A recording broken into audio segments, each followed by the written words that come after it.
திருமிகு பூவை எம் ஞானம் அவர்கள் தலைமையில் ஊத்துக்காட்டு எல்லையம்மன் கோயிலில் ஆடி திருவிழா 2வது வாரம் நிகழ்ச்சி வேலை கொடுத்த மரியாதைக்குரிய பூவை எம் ஞானம் அவர்களுக்கும் அவர் குடும்பத்தாருக்கும் மற்றும் எங்களது அன்பு சகோதரர் பூவை ஞானம் அவர்கள் முதல்வர் டாக்டர்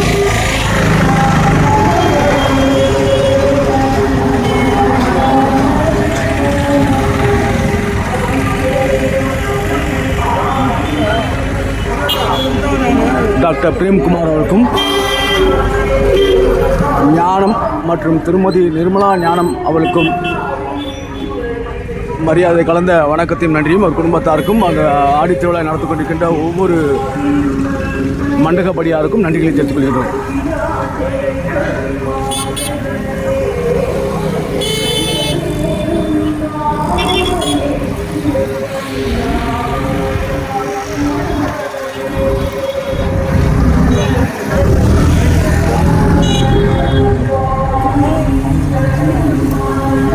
சாமி